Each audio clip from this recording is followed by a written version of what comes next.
Olá, queridos! Shalom, shalom, graça e paz. Eu sou o Bispo Tosta e nós estamos retomando a caminhada com o podcast na frequência. E hoje é o primeiro episódio do ano e nós estamos recebendo aqui. Eu falo com alegria porque eu estou recebendo meu líder, meu apóstolo. Estamos recebendo o apóstolo Maurício Santa Fé, onde vamos falar um pouco sobre história, né? Porque por trás de um grande homem tem sempre uma grande história. E eu queria aproveitar esse primeiro momento e mandar um abraço para o pessoal da TV Life América, lá nos Estados Unidos, para o pessoal de Minas Gerais, pastor Giovanni, pastor Vandelúcio, um grande abraço, tá? Estou agora todas as quartas-feiras na TV Life América. E agora, sem mais delongas, meu apóstolo Maurício Santa Fé, seja muito bem-vindo. Como é que o senhor está? Primeiro, boa tarde, Bispo César Tosta, é um prazer estar aqui participando desse podcast. E eu quero primeiro saudar, toda a audiência aí do podcast na frequência. Tenho certeza que será um campo para edificar muitas vidas no nome de Jesus. E desejar a todos, desde já, um 2026 abençoadíssimo. Amém. No nome de Jesus. Amém. Eu vou começar agora logo com a primeira pergunta, que é uma pergunta sempre de praxe. Quem é Maurício Santa Fé? Tirando um apóstolo, quem é Maurício Santa Fé? Bem, sua pergunta ela é muito bem constituída, porque quem é Maurício é a melhor pergunta que se pode fazer. Perguntar quem é a pessoa é a pergunta mais sábia que se pode fazer, porque Maurício é um ser humano como outro qualquer. Eu digo sempre que as pessoas precisam ser conhecidas pelo seu nome. Todos nós temos um registro, chamado CPF, um RG, um registro geral. Nós precisamos ser conhecidos pelos nossos nomes. O nosso nome vai revelar o nosso caráter. Os nossos títulos vão revelar os dons que Deus nos deu. Então, se hoje Deus me chamou para ser pastor, eu sou pastor por um chamado, apóstolo por uma missão, mas eu primeiro sou Maurício. Então, esse é o Maurício que precisa ser conhecido. O pastor vai ser fruto daquilo que ele desenvolver, o apóstolo em função da sua missão apostólica que também foi desenvolvida. Mas o Maurício é um homem de 53 anos, casado, importante dizer, casado com a mesma mulher há 26 anos, porque hoje em dia, essa prática do casamento, ela tem sido bem complexa. Então, quando a gente diz sou casado, é importante dizer com a mesma mulher há 26 anos, Fizemos bodas de prata no ano passado. Temos 2 filhos desse casamento, que é a Malu e o Júnior. E eu tenho mais uma filha, que é a Amanda. Quando eu era bem jovem, lá atrás, a Amanda veio. A Amanda já é casada, já me deu um neto. Olha aí. Sou avô do Tito Santa Fé, e pai desses 3, Amanda, Malu e Júnior, casado com Josane, minha esposa, há 26 anos. Coisa linda. Eu também sou casado, rapaz. Estou indo para 31 anos esse ano, Maravilha isso. Você está à frente de uma igreja muito estruturada, uma igreja muito bonita, imponente, muito bem localizada, E é uma igreja próspera. Quem passa por ali, nas suas idas e vindas, olha assim, pô, que negócio bonito isso aqui, Mas não entende que por trás daquele prédio, Primeiro momento é o prédio que chama a atenção. Tem uma história. Talvez tenha alguém que passe por ali, olhe e fale, mas aí para ele é fácil, Então tem muita história, mas como foi essa história para essa igreja chegar até onde chegou? Amém. Estamos completando agora em 2026 16 anos de ministério da Igreja Restituição. A Igreja Restituição ela é fruto de uma célula. Para tentar resumir, no início dos anos 2000, foi o meu processo de conversão, já com os meus praticamente 30 anos de idade, e eu vim de uma família católica, estudei em colégio de padre, no colégio salesiano, durante a minha infância. Lá eu fui coroinha, né, durante muitos anos, quase que eu era padre. Meu Deus. Né? Eu digo sempre à minha esposa, né? Deus foi bom, porque se eu tivesse me tornado um padre e não um pastor, você não tinha casado comigo. Olha aí. Né? E aos 30 anos eu tive a experiência de visitar a primeira igreja batista do Brasil, ali na época era ali na região ali do shopping antigo Iguatemi, né? Agora Shopping da Bahia, em frente ao antigo Hiper Bom Preço, que agora também é uma outra rede também de supermercados, Mateus.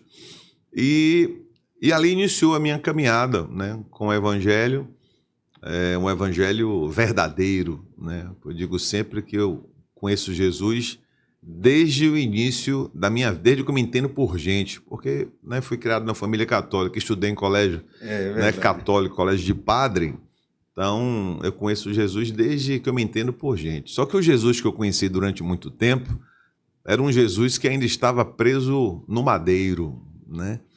E eu vim entender o significado da cruz vazia, né, aos meus 30 anos. E ali iniciou-se a caminhada, me converti, fui para um encontro com Deus, fiz a minha escola de líderes e abrimos a nossa célula, cerca de 1 ano depois da conversão. E a nossa primeira célula foram 53 convidados, na nossa primeira célula. Então, obviamente, aqueles 53, muitos ali eram amigos curiosos, né, para entender, né, aquele Maurício, por que tinha mudado a vida, por que ele tinha sumido das farras, né, das festas. E muitos foram lá para poder tentar entender isso aí. Obviamente, depois, com o tempo, Jeová vai peneirando e muitos já não retornaram. E os poucos que continuaram, esses se tornaram os meus primeiros discípulos. Desses primeiros discípulos, alguns eram de Camaçari, onde eu passei boa parte da minha juventude, onde eu trabalhei muitos anos. E lá eu conheci, inclusive, a minha esposa. Minha esposa nasceu em Camaçari. Foi lá que eu conheci ela. Perfeito. Então, nós fizemos muitas amizades na época da juventude lá. E eram esses amigos que eu convidava para conhecer o Evangelho, que tinha transformado a minha vida, a minha família, meu casamento. E esses discípulos de Camaçari começaram a ter alguma dificuldade para poder se deslocar de Camaçari para vir para a célula em Salvador, para vir para o culto em Salvador. Perfeito. Então, nós abrimos uma célula em Camaçari. Essa célula que foi aberta em Camaçari, ela foi se multiplicando, né? 2, 4, 6, 8, 10, 15, 20, 30 pessoas. E no ano de 2010, o nosso pastor entendeu que era o tempo de iniciar uma igreja em função dessas pessoas que já estavam em célula consolidadas. Então nós iniciamos a igreja em Camaçari em 2010. Eu fui consagrado pastor pelo apóstolo René Terra Nova, num congresso, né, apostólico nacional em Recife. De lá de Recife, já voltei de lá sendo pastor e com 30 ovelhas. Então, mais precisamente 28. Então, nós começamos a Igreja Restituição com 28 ovelhas no ano de 2010. E não tínhamos um templo, Bispo César. Nós alugávamos o salão do hotel em Camaçari e fazíamos o culto lá. Essa história que é algo fora de série. Essa história é uma história que as pessoas não conhecem. Exato. Né? E por isso nós estamos aqui, né? Perfeito. Para trazer a história, a evidência. Não é como você acha. Tem por trás uma história que é fascinante, que é muito linda, mas eu estou aqui saboreando. Pode continuar. Perfeito. Então, nós iniciamos no hotel, como eu falei anteriormente. Depois o hotel só cabiam 80 cadeiras, né? Que o hotel já tinha as 80 cadeiras. Nós éramos 30, então para nós aquele salão de convenção do hotel com 80 cadeiras era uma catedral, né? Era uma catedral. E aos poucos o Espírito Santo foi soprando as vidas e mais ou menos em torno de uns 3 meses, 4 meses, as 80 cadeiras já estavam ocupadas. Aí tomamos uma decisão, que era chegado o tempo de nós alugarmos um espaço, né, na rua, onde pudesse funcionar a igreja durante toda a semana. Então alugamos um salão que fica praticamente em frente de onde hoje é a igreja. E ali nós começamos com essas cerca de 70, 80 pessoas, nós começamos a igreja naquele local, num espaço que cabia mais ou menos em torno de umas 150 cadeiras, que era uma nova catedral, Sim, né? Um novo sim. desafio para nós a enchermos aquelas cadeiras. Eu lembro que quando eu falei com a equipe, vamos comprar as cadeiras, aí ele falou, já mediu lá para saber quantas cadeiras cabem? O pessoal, cabe 150. Compra quantas? Eu falei, 150. Mas para quê, pastor? Se nós só somos 70, 80. A fé. Para quê? E aí eu falei para eles, Deus não é irresponsável. Deus não vai mandar pessoas aonde elas não têm condições de serem acolhidas. Perfeito. Então, a gente colocamos as cadeiras vazias e orávamos e ungíamos a cadeira com óleo ungido, as cadeiras vazias, profetizávamos, né, que Deus iria mandar pessoas para ocupar aquelas cadeiras, e assim Deus fez.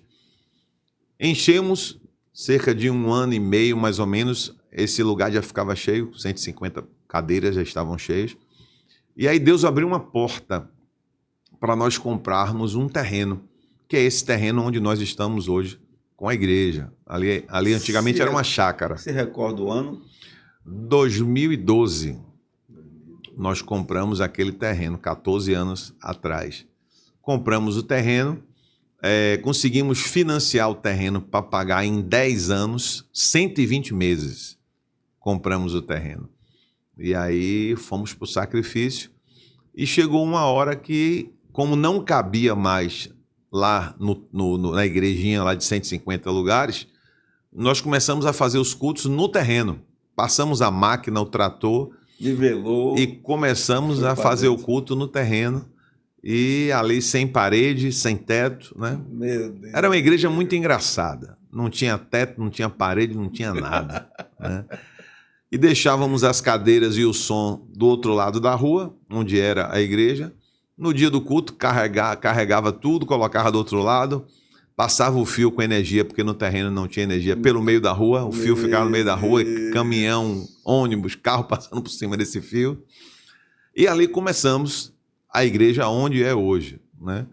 E Deus foi multiplicando, depois começamos a construção do templo, e ainda não acabamos, né? Ainda não concluímos, né? Mas Deus tem feito grandes coisas. Que coisa linda, que história linda. Você veio do mundo secular. Perfeito. Você tinha negócios no mundo secular e provavelmente houve uma transição, porque muda tudo. Quando a pessoa encontra com o Senhor, as coisas elas são transformadas, às vezes num processo mais devagar, às vezes num processo mais radical.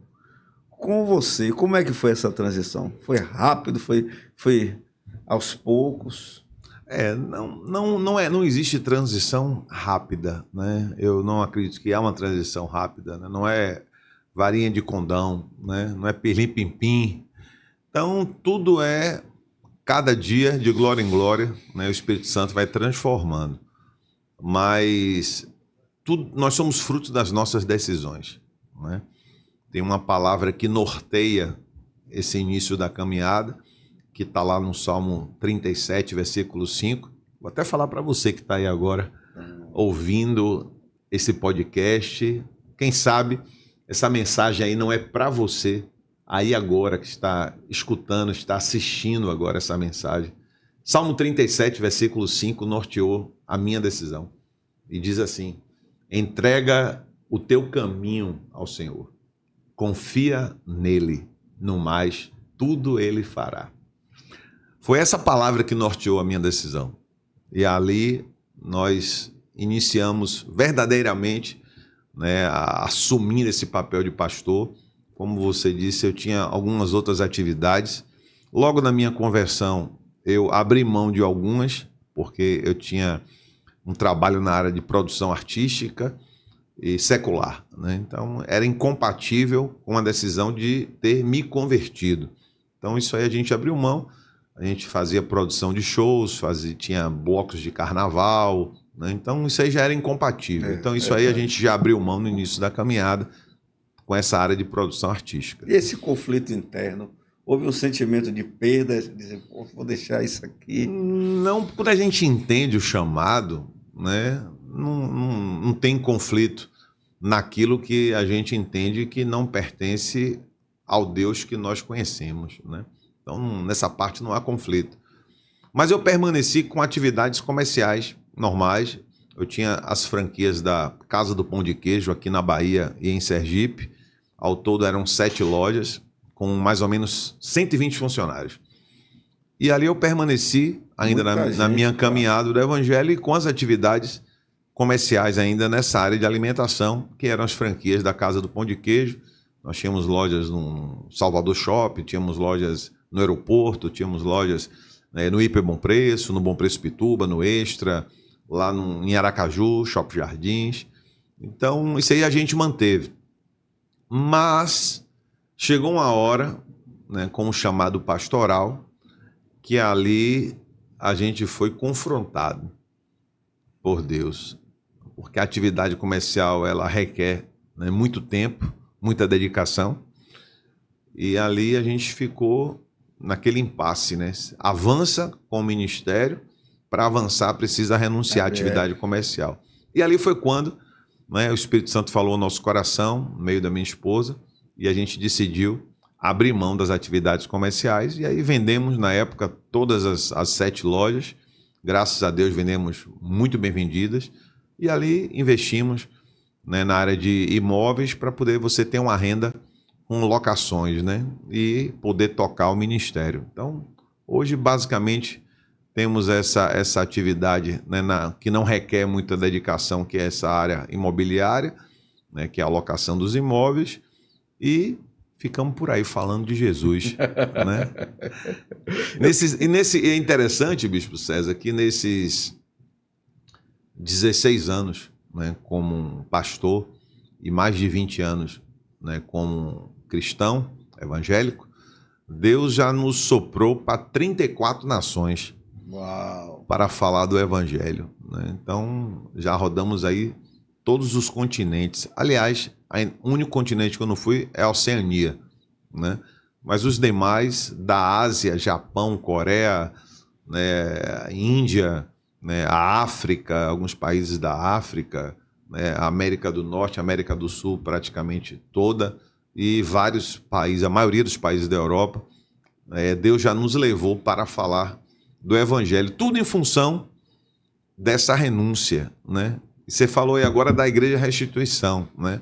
Hoje, além da Igreja Restituição, né, que a nossa sede é lá em Camaçari, nós cuidamos de mais 15 igrejas, né? 15 casais de pastores, inclusive Vossa Excelência, né? Me sinto muito feliz por isso. E a isso. Bispa Alexandra, inclusive mandar aqui um beijo para a nossa Bispa Alexandra Tosta, que deve estar aí nos assistindo aí agora. São 15 ministérios que Deus nos confiou, 15 casais onde nós formamos uma equipe. E juntos oramos e buscamos estratégias e avançamos, né, com o reino de Deus, graças a um chamado que foi aceito. Glória a Deus. Eu vou entrar no segundo bloco agora e nós vamos falar sobre algo que é muito importante, que é liderança. Né? Tenho estudado bastante sobre isso e hoje o líder que não se recicla, ele acaba ficando para trás. Perfeito. Você é uma liderança inquestionável. Na sua opinião, o que diferencia um líder ungido de um líder carismático? A unção, ela não vem do homem, né? A unção, ela vem de Deus. Quem derrama a unção é Deus, né? O carisma você pode buscar, aprender a ser carismático. Tem cursos hoje em dia, verdade, né? Cursos como ser simpático, Meu né? Deus, onde chegar? Como ser alegre, né? Como ser convincente, né? Então hoje você tem cursos de homilética, você tem cursos de oratória, que esses cursos podem tornar alguém simpático, carismático, né? Mas ungido, só quem faz é Deus. Amém. Vai ter uma hora que a unção ela atrai. Verdade. A unção atrai. Se não tiver a unção, em um determinado momento, o ministério vai ficar muito desequilibrado. Digo sempre que a unção, como diz a Bíblia, vem da barba de Arão, né? Ou seja, vem do sacerdote. Então, aonde nós nos posicionamos, nos colocamos, essa unção sacerdotal, ela é derramada sobre nós, né? Então, desde o início da minha caminhada, né, eu sempre procurei ouvir os pastores os quais Deus colocou no meu caminho. Desde o meu primeiro líder de célula, quando eu era apenas um membro da igreja, tinha um líder de célula, até depois os pastores, né, o apóstolo René, que foi quem me consagrou pastor, foi quem me consagrou apóstolo. Então, a unção ela vem da barba de Arão. Amém. Então, Deus usa a liderança que está sobre nós para poder derramar desta unção. Então, o líder ungido, ele vem formado com esse entendimento. Agora sim, ó, mesmo a gente sendo ungido, mesmo a gente sendo carismático, em algum momento a gente passa por várias transformações na construção do ministério, né? Qual foi o maior erro que você já cometeu enquanto líder? E qual foi o aprendizado que você teve desse erro que você passou como líder? Vamos lá. Primeira questão. Não é porque você foi ungido que você será eternamente ungido, né? Salomão foi rei, né? Cometeu... Perdão, que as pessoas criam algo assim de uma espécie de Superman, Perfeito. né? Uma espécie de pessoas que não podem estar mal, que não podem ter um dia ruim, e isso acaba sendo um peso.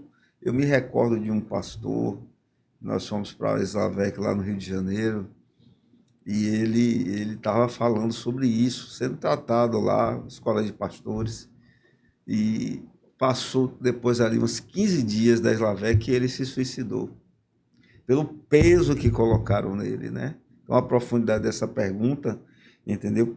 Que é natural que a gente erre em algum momento, mas tem sempre algo que marca a gente. Isso aqui eu nunca mais vou deixar acontecer. Deixa eu trazer um pouco da história bíblica para facilitar o entendimento dos nossos telespectadores. Davi foi ungido rei. Concorda comigo? Sim. Deus sim, enviou sim, um profeta, Samuel, sim, que foi sim, até a sim. casa de Jessé, o belemita. Sim, E lá a Bíblia diz que Samuel ungiu Davi rei. Perfeito? perfeito. Pronto. Perfeito. Antes de Davi ser rei, quem era o rei? Era Saul. Pronto. Saul, para assumir o trono, Saul foi ungido por Deus? Sim ou não? Saul é o chamado pelos homens, né? Pronto. Mas Saul ocupou o trono, Ocupou. né? E Deus era com ele, e ele era com Deus. É verdade, Não é isso? é verdade. Só que chegou uma hora que a Bíblia diz que o Senhor se retirou. Se retirou. Saul estava no trono, mas não tinha mais a unção. Meu Deus. Tem muita gente que está no trono, mas não tem mais a unção. Tem muita gente que está ocupando ainda os tronos, mas Deus já se retirou. Meu Deus. E tudo só acontece no tempo de Deus. Porque mesmo Davi, ungido rei, sabendo que Deus já não estava mais com Saul, Davi não usurpou o trono que era de Saul, aguardou o tempo de Deus. Porque quem é ungido por Deus sabe que o tempo não é nosso, o tempo é dele. Não, quem é ungido por Deus não anda no Cronos, anda no Kairos. Sim. Davi tomou a decisão de andar no Kairos de Deus. Então, Davi só ocupou o trono depois que o próprio Deus retira Saul do trono. Isso é muito profundo. Né? Então, a questão de ser ungido ou não, é bom a gente lembrar. Não existe uma vez ungido, sempre ungido. A unção, ela permanece se Deus estiver contigo. Então, esse é o maior desafio de um homem de Deus, de uma mulher de Deus. permanecer com uma unção que um dia foi derramada. Mas eu vou voltar para a pergunta aqui. Qual foi o maior erro que na construção do ministério você cometeu e qual foi o aprendizado em cima desse erro? Eu acho que o maior erro de um líder é, em determinados momentos, confiar em pessoas erradas. Quando você deixa de confiar em Deus exclusivamente e transforma essa confiança para pessoas, você comete um erro gravíssimo. Porque as pessoas são falhas. Deus não erra. Deus não falha. Então, hoje em dia, nós vemos muitos líderes hoje desistidos porque na caminhada confiou em liderados errados. E esses liderados equivocados nos seus chamados prejudicaram muitas lideranças. Hoje nós vemos igrejas que fecharam, pastores que desistiram do seu chamado, simplesmente porque cometeram esse erro. Confiar mais em pessoas do que confiar em Deus. Eu tenho uma frase que um dia o Espírito Santo ministrou no meu coração, porque quando nós tínhamos uns 3 ou 4 anos de ministério, nós passamos por uma tempestade no ministério, onde algumas pessoas se levantaram, né, contra, né, aquela guerra, aquela rebelião. Meu Deus. Como que todo mundo enfrenta. E ali eu fui muito confrontado pelo Espírito Santo, se eu confiava ou não confiava nele. E eu tomei a decisão de confiar. O vendaval passou, a tempestade passou, a chuva cessou e nós seguimos a caminhada. E de lá para cá, graças a Deus, não enfrentamos mais. Por quê? Eu digo sempre que quando nós... nenhum pastor gosta de perder uma ovelha. Nenhum gosta. Nenhum. Todos os pastores ficam tristes quando eles perdem alguma ovelha, quando alguma ovelha sai da igreja, quando alguma ovelha vai para o mundo, quando alguma ovelha vai para outro ministério. Todo pastor fica triste. E eu passei por muitos dias de tristeza nesses 16 anos, né, por algumas pessoas que a gente acreditava que ficaria conosco até a volta de Jesus. Normalmente são aquelas que fazem as maiores juras de amor. Geralmente. Quem coloca o tapete é o mesmo que puxa, né? É o mesmo que puxa. Coloca o tapete vermelho para você passar, né? Porque quem é leal, não precisa dizer que é. Quem é fiel, não precisa dizer que é. A gente percebe nas atitudes, a gente percebe no olhar, percebe na fala, percebe nas ações. Não precisa ficar dizendo que é, né? Então, o Espírito Santo, talvez, colocou algo no meu coração e eu guardei isso, né, há quase 15 anos atrás. E eu digo sempre aos pastores que passam por determinados momentos de crise em seus ministérios, e eu digo sempre a eles assim, algo que o Espírito Santo colocou no meu coração. A missão é mais importante do que as pessoas. Pessoas vêm e vão, mas a missão permanece.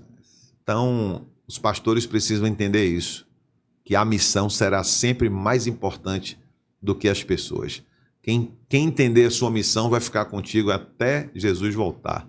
Quem não entender vai procurar outros caminhos, outras opções, mas se você focar na missão, em vez de focar em pessoas, você vai ficar firme e Jesus voltando vai lhe encontrar firme, segurando o cajado e apresentando a ele as ovelhas que ele um dia confiou ao teu cajado. Tem pessoas que são como carvão. Perfeito. Apagado lhe suja, queimar, acesa lhe queima. Eu continuar falando de liderança e envolver um pouco de ministério dentro disso, né? O senhor caminha com o apóstolo René Terra Nova, um grande líder das nações, e o senhor é um dos 12 dele. Perfeito. Como é que foi esse negócio aí, se tornar um dos 12 de um dos maiores líderes, eu diria que do mundo? Perfeito. Como é que se deu isso? Vamos lá. A árvore é conhecida pelos frutos, né? A partir do momento em que você inicia seu chamado e começa a apresentar os frutos, obviamente, você começa a ser visualizado. E quando o líder entende que alguém pode agregar, né, ao seu chamado, agregar à sua equipe, o convite vem. Então, nós fomos convidados lá, vamos lá, fui consagrado em 2010, eu acredito que a partir de 2012 nós já fomos convidados para fazer parte, né, da equipe. O apóstolo ele tem, em cada estado do Brasil, ele tem uma equipe com 12 apóstolos e eu faço parte dessa equipe aqui do estado da Bahia. Já conhecia ele? Já porque Já tinha relacionamento, desde a né? época que eu me converti, eu já ia para os congressos, né, em Manaus, em Porto Seguro, ainda Entendi. apenas como um membro da igreja, depois como um líder de célula, ia para as caravanas, né, em Israel, e aí nisso a gente foi se Alinhando. conhecendo, mesmo ainda sem ser pastor, a gente já foi criando um relacionamento ali, e foi muito importante, porque isso aí me ajudou a entender e a construir no meu coração a missão que Deus confiou. Uhum. As pessoas ficam muito confusas, AP, a respeito dessa questão da visão do M12, do G12. E houve até um determinado momento que um grande líder no Brasil, chamado Silas Malafaia, veio a público e causou um cavalo de batalha imenso. O tempo passou, ele entendeu o que era, e ele se arrependeu, ele veio a público, tratou isso, tudo bem, sem problema nenhum. Mas qual é a diferença entre o M12 e o G12? Vamos lá. Na época, o pastor Silas Malafaia usava o bigode, né? Eu creio que o principal estava no bigode. Porque depois que ele tirou o bigode, né, ele reconheceu que errou, que falhou, e que o M12 e o G12, né, são estratégias, né, de Deus. Na verdade, a gente precisa entender o seguinte: o M12 e o G12, eles não são uma denominação, como exemplo, né, uma Assembleia de Deus, uma Convenção Batista, uma igreja quadrangular, a Igreja Universal. O M12 e o G12 não são uma denominação, é apenas uma estratégia de multiplicação. Então, são equipes que se formam para juntos, né, Tem a igreja avançar. local, A igreja local é e independente. dentro da igreja local é um método que é colocado para A funcionamento, estratégia. O M12 é uma estratégia de multiplicação que se deu esse nome, né? O M12, o apóstolo René, o G12, o pastor César Castelhanos, lá, né, na Colômbia. Mas entenda, nada mais é do que o resgate da igreja primitiva. Quando nós abrimos o livro de Atos dos Apóstolos, é importante, né, o nosso telespectador entender isso. O livro de Atos dos Apóstolos é o início da igreja cristã, é o início desse modelo de igreja que nós vivemos hoje. Até ali não existia igreja cristã, até porque, é importante todo mundo entender, Jesus ele não era cristão, Jesus era judeu. Então, quando você vê ali Jesus no templo, né, os apóstolos no templo, a equipe de 12 de Jesus no templo, na verdade era uma sinagoga, né? De onde estavam lá os judeus. A igreja cristã, ela só começa a partir de Atos capítulo 2, com a descida do Espírito Santo. E aí o próprio livro de Atos, a partir do capítulo 2, diz assim, que as pessoas se reuniam nos templos e nas casas. Essa reunião nas casas nada mais é do que essa estratégia. A estratégia de células, a estratégia onde as pessoas se reúnem nas suas casas e também no templo. Então, o M12, o G12, nada mais é que um resgate da igreja primitiva, onde as pessoas se reúnem nas casas. E é uma estratégia, e eu posso lhe afirmar, é a estratégia que eu conheço que mais deu certo. Eu já viajei por vários países, e todo país que eu vou, que eu vejo uma grande igreja, eu vejo uma grande multiplicação, a primeira pergunta que eu faço, né, aos pastores do país, lá daquela cidade, é como essa igreja chegou até aqui. E eu posso lhe afirmar que 99% dessas igrejas, a resposta foi a mesma, através das células. Algumas não chamam de células, porque célula é apenas um rótulo, né? Algumas chamam de culto no lar, Pequenos culto da grupos. família, né? Pequenos grupos, GC, grupo de crescimento, cada uma, né? Lar de paz, lar da família, cada um intitula, né? Traz o rótulo Entendi. que desejar, mas no fundo trabalho é um a só, essência é a mesma. Qual é a essência? Igreja primitiva. E esse modelo M12, né, um modelo dos 12, né? Esse é o nosso modelo dos 12. A gente acredita que o líder ministerial ele precisa ter uma equipe de 12. Por quê? Por causa do apóstolo René? Não. Por quê? Por causa do César Castelhanos, do G12? Também não. Precisa ter uma equipe de 12, todo líder ministerial, porque esse é o modelo que Jesus entregou. Entendi. Esse é o referencial que nós temos, o maior referencial que nós temos chama-se Jesus Cristo. Jesus andava com uma multidão, sim ou não? Andava assim. E por que que no meio da multidão ele escolhe apenas 12 para fazer parte da sua equipe? À toa é que não foi.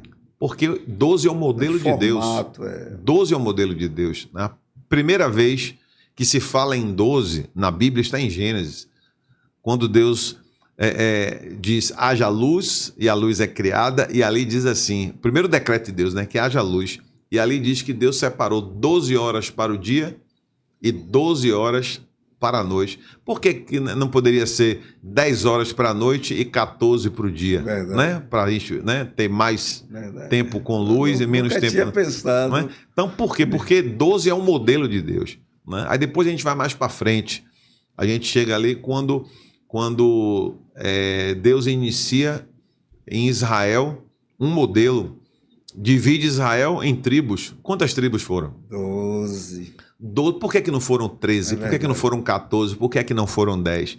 Porque 12 é o modelo de Deus. Né? Jerusalém era fortificada, como todas as cidades daquela época, para evitar, né, o inimigo de ter acesso à cidade. E nesses muros de Jerusalém, né, haviam portas. Quantas portas tinham em Jerusalém? 12 portas. Está na Bíblia. Porque 12 é o modelo de Deus. E os discípulos entenderam isso, Bispo César Tosta. Porque Jesus tinha uma equipe com quantos apóstolos? 12. Mas quando Jesus foi traído, um dos 12 morreu, que foi Judas. E a igreja ia começar. Estamos em Atos dos Apóstolos. Sim. Só que estavam fora do modelo. Só tinham 11. Aí eles se reúnem e dizem assim, olha, vamos começar a igreja cristã? Vamos embora. Mas a gente só pode começar no modelo. Porque o modelo que nós aprendemos com Jesus foi o modelo dos 12. Porque 12 é o modelo de Deus. E ali ele diz, não, então vamos escolher, né, entre os nossos alguém para vir para a vaga fazer parte, de Judas. Né? Ocupar esse lugar. E aí eis que na discussão chegam à conclusão que tinham 2 homens que tinham as características que cumpriam, né, a necessidade do currículo para poder fazer parte daquela equipe. Aí eu pergunto, se os 2 estavam aptos, por que não inseriu os 2? E aí partia para 13 e começava logo uma equipe com 13. Por que não começou com 13? Eu juro que eu pensei algo aqui. Eu também pensei, mas vamos evitar, né? Mas por que não foi com 13? Simples, porque o modelo não é 13, o modelo é 12. Verdade. E aí o que é que fizeram? Vamos tirar a sorte. E aí tiraram a sorte, fizeram um sorteio, provavelmente, a Bíblia não diz, mas deve ter sido numa moeda, cara ou coroa, e aí deu Matias. E aí Matias assume a vaga que era de Judas. E aí sim, volta a ter 12 e aí começa oficialmente a igreja cristã, né, com Pedro sendo o líder dessa igreja, né? Não é por acaso, e até para o público entender também, né, nós cristãos evangélicos, nós somos filhos da Igreja Católica. Né? A primeira igreja, né, foi a Igreja Católica, depois com a Reforma Protestante, que já é uma outra pauta aqui para a gente trazer, sim, né? sim. Lá com Lutero, né, Calvino. Aí surge, né, a Igreja Protestante e se desvincula da Igreja Católica Apostólica Romana. Essa Igreja Católica Apostólica Romana, né, ela entende que Pedro foi o primeiro patriarca. Tanto que Pedro, ele é considerado o primeiro papa. Sabia disso? Sabia. Pedro é o primeiro papa, né, da Igreja Católica, é o apóstolo Pedro. Né? Por um acaso, que lá no Vaticano, né, a praça principal do Vaticano é a Praça de São Pedro, né? A Catedral de São Pedro. Né? Pedro é o primeiro papa. Então, a Igreja cristã, nesse modelo que nós conhecemos hoje, ela começa com o apóstolo Pedro, depois que ele, como líder dessa equipe, a gente está falando de liderança, entendendo, reformula a equipe, completa a equipe com Matias, fecha novamente os 12 e dá o start na equipe, na Igreja de Jesus na Terra. Aí começou a Igreja de Cristo. Esse modelo de igreja que nós conhecemos hoje. Eu quero finalizar, o tempo passa muito rápido e a gente está caminhando para o fim. Eu preciso dar uma resposta a um determinado pastor. Ele se incomodou muito, né, quando a gente aderiu à visão, né, e ele me falou o seguinte: ele queria, na realidade, que nós fôssemos caminhar com ele. Certo? E falou que a visão, tanto o G12 quanto o M12, são um movimento e que movimentos passam e que o reino permanece. Olha a conversa.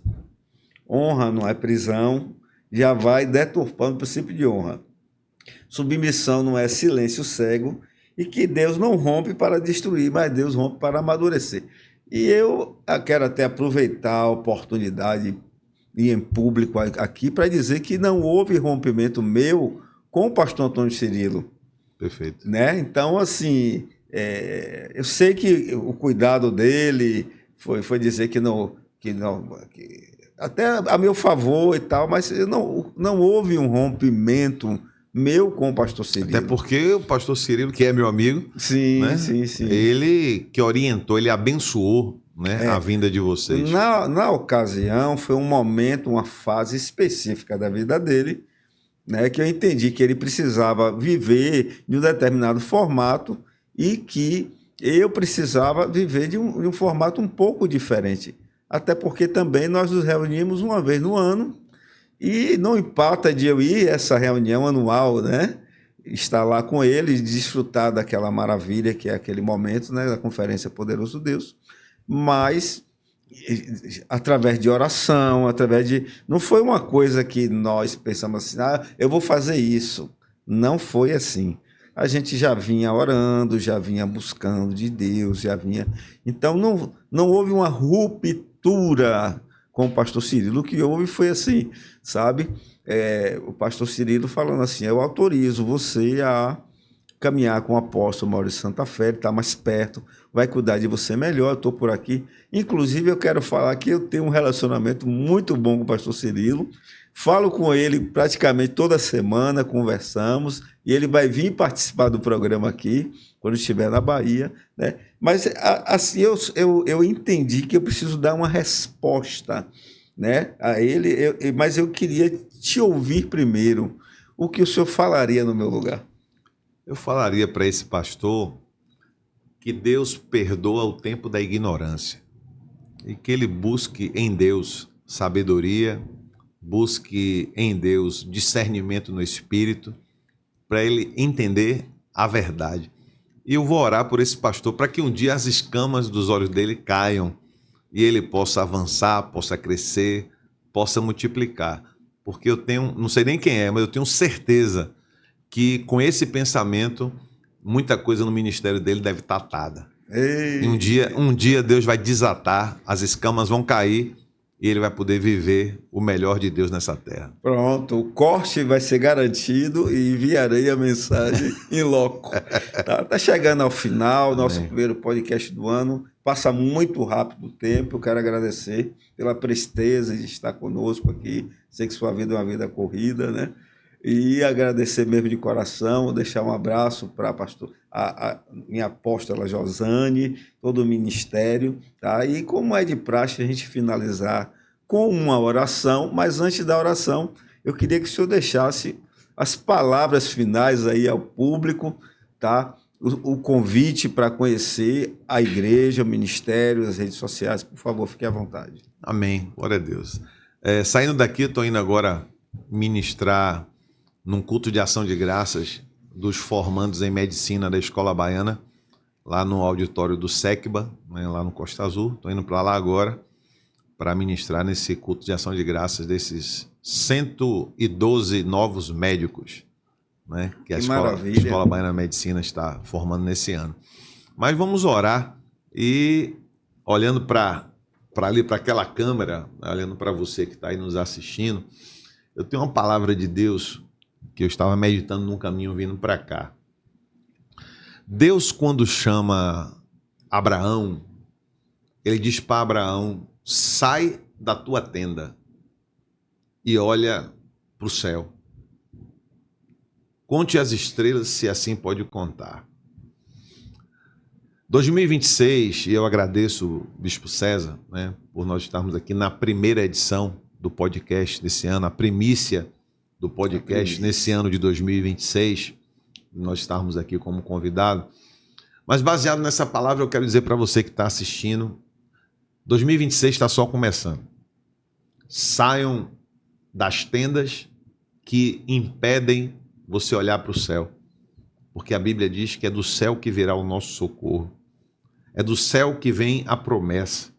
Por isso que Deus disse a Abraão: olha para o céu, olha para cima. A promessa, ela está escrita lá no alto, não está aqui embaixo. A promessa de Deus para a sua vida não vem de homens, mas vem do alto, vem do céu. Então, sai da tenda, olha para cima, olha para o céu, porque Deus tem uma promessa em 2026 para a sua vida, sua família e o seu ministério, no nome de Jesus. Meu apóstolo, bora fazer uma oração breve? Vamos. Nos abençoe aí, abençoe o nosso querido ouvinte, o pessoal do estúdio. Amém. Por favor. Glória a Deus. Senhor, nosso Deus e Pai, eu quero apresentar nesta hora cada lar onde essa imagem chega até agora. Cada família que está podendo assistir agora esta mensagem. Quero apresentar a equipe desse estúdio, eu quero apresentar a vida do Bispo César, sua família, seu ministério. Que a tua graça, que o teu favor encontre o coração de cada um desses. Que o teu Espírito Santo ministre o coração, derrame o do bálsamo, a cura para aqueles que nesta hora estão enfermos. Que o sangue que o teu Filho Jesus derramou na cruz do Calvário venha agora sobre toda a enfermidade de quem agora está ouvindo essa mensagem. E venha da planta dos pés ao fio do cabelo, trazendo a cura no nome de Jesus. Que esse ano de 2026 se cumpra, meu Deus, a tua palavra que está no Salmo 91, versículo 11, que diz que o Senhor dará ordem aos teus anjos ao nosso respeito.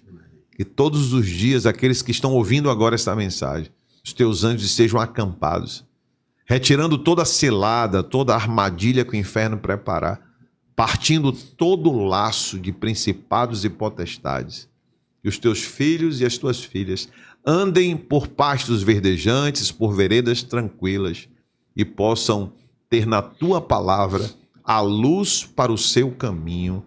Que a tua palavra continue sendo esta ponte que nos faz atravessar as águas e que 2026 os nossos olhos possam contemplar os milagres e o cumprimento das promessas que o Senhor plantou em nossos corações. No nome de Jesus.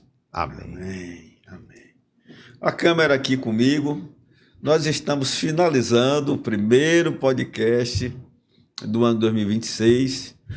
Um bate-papo maravilhoso com o apóstolo Maurício Santa Fé. Tá? Nós estamos agora todas as quartas-feiras na TV Life América e no canal 23 da Claro TV. Tá? Nunca saia da frequência de Deus. Um grande abraço. Shalom, shalom. Graça e paz.